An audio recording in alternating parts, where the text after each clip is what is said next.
Değerli kardeşlerim, hepiniz hoş geldiniz, sefalar getirdiniz. Hüdapar Gaziantep İl Başkan, Gençlik Kolları İl Başkanlığı'nın düzenlemiş olduğu bağımlılıkla ilgili uyuşturucu kullanılma temalı programı inşallah bugün sunacağız. Şimdi malumunuz uyuşturucu meselesi asrımızın 21. asrın adeta baş belası. Ve özellikle Hür Gençliğimiz bu konuda böyle bir panel tertip ettiği için de ayrıca onları tebrik ediyorum. Malumunuz çevremizde, komşularımızda, akrabalarımızda uyuşturucu bataklığına her gün yeni gençler ekleniyor. Yani o sayfa her gün yenileri ekleniyor. Her gün yeni gençler hayatlarını kaybediyorlar. Sürekli televizyon ekranlarından bunları duyuyoruz, sosyal medyadan görüyoruz. Ve sokakta, çevremizde sürekli rastlıyoruz. Bunlara elbette ki duyarsız kalamazdık. Elbette ki görmezden gelemezdik. Mutlaka bunun için bir çözüm bulmamız gerekiyor. Bir çözüm üretmemiz gerekiyor. Gücümüz neye yetiyorsa onu yapmamız gerekiyor. Özellikle insanlık, özellikle gençlik gözümüzün önünde uçuruma doğru yuvarlanıyor. Yani sadece bu konuda uyuşturucu değil, bunun içinde alkolü de dahildir. Bunun içerisine belki ilk basamağı olan sigara da dahildir. Vücuda zararı yönünden. Belki bunun içerisine sosyal medya bağımlılığı da dahil edilebilir. Bunun içerisine daha farklı zararlı kumar gibi şeyler de dahil edilebilir. Ve toplumumuz maalesef bunun içerisinde adeta boğuşuyor. Onu o kötü yoldan çevirmeye giderken bilinçli bir şekilde bunu yapmamız gerektiğine inanıyoruz. Ve inşallah o konuda da değerli hocalarım sizlere gereken bilgileri verecektir. Hazreti Ömer radıyallahu anh, Muaz bin Cebel gibi sahabe-i kiramın Resul-i Ekrem sallallahu aleyhi ve sellemin yanına gelerek içkili kötülüklerinden, bunun hakkında bir şeyler söylemesini istemelerinden dolayı Rabbimizin nazil ettiği bir ayet-i kerime var. Bakara 219. ayet-i kerimesi.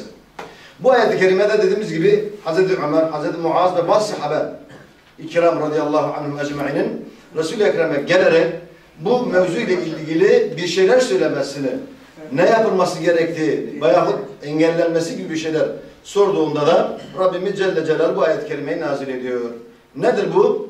يَسْأَلُونَكَ عَنِ الْخَمْرِ وَالْمَيْسِرِ قُلْ فِيهِمَا إِثْمٌ كَبِيرٌ وَمَنَافِعُ لِلنَّاسِ وَإِثْمُهُمَا أَكْبَرُ مِنْ نَفْعِهِمَا İlâ âhiril ayet. Bizimle ilgili bu kısmı önemli. Çünkü başka şeyler de var. Senden soruyorlar ya Habibim. Neyi soruyorlar? Hamr, içkiyi ve meysir, kumarı. Şimdi değerli kardeşlerim, burada hamr ve meysir kelimelerde birkaç kelime söylemek istiyorum.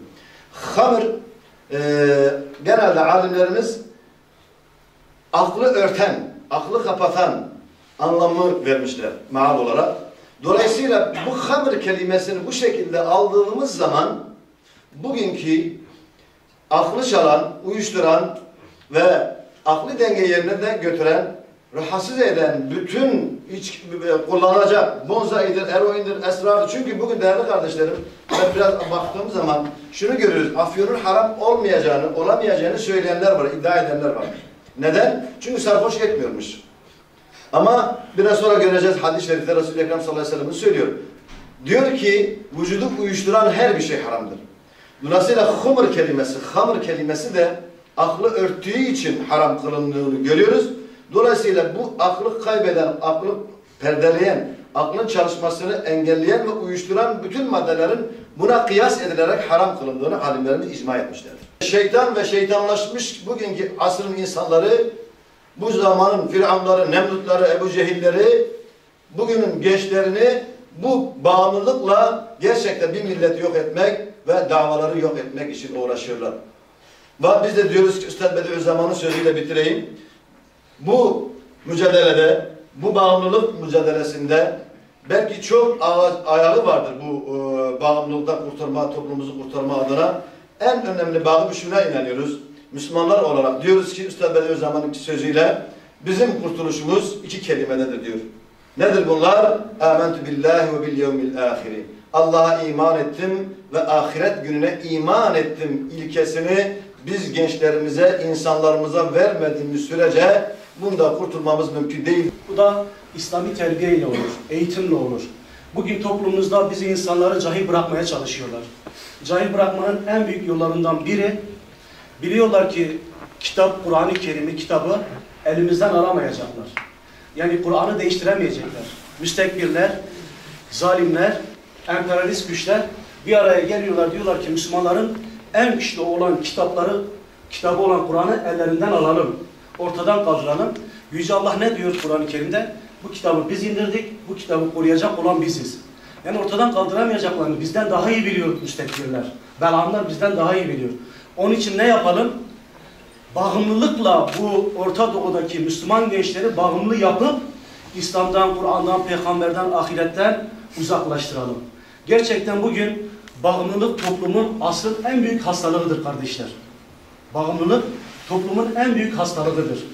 Onlara değineceğiz. Bağımlılık. Gençlerde madde bağımlılığı, aile tutumları. Bağımlılık derken aklımıza ne geliyor? Hocam içkiden bahsetti. İşte kokainden bahsetti. Eroinden belki bahsetti ama bu bizim sadece bildiklerimiz. Sizce bağımlılık dediğimizde akla ne geliyor? Ne olabilir? Böyle yerimizden cevap verebiliriz. Sosyal medya. Sosyal medya çok güzel. Bağımlılık dediğimizde aklımıza ne geliyor? İçki ve türevleri geliyor. Sigara en hafife değil mi? En hafife. Ne yapıyoruz? Zamanı nasıl geçiyor? Böyle bir döngü, bağımlılık süreci. Evet. Bağımlılık şeker hastalığı gibi düşünebilirsiniz dedik. Madde kullanımı ile ilgili şu temel kavramları kullanmakta yarar var. Alışkanlık, ruhsal bağımlılık, tutkunluk, fiziksel bağımlılık. Veya arkadaş akranlarıyla mutlu olmaya çalışıyor. Akranları ise bireyde iyi oluyor, kötü ise kendisi de kötü olabiliyor. Korunma noktasında önleyici bir role sahiptir. Bunu da inşallah yeri geldiğinde yine uyuşturucu maddelerin hiçbir güvenli kullanım şekli yoktur. Bunu unutmayalım. Yani az alayım, şu kadar alayım falan gibi böyle bir kullanım şekli yoktur.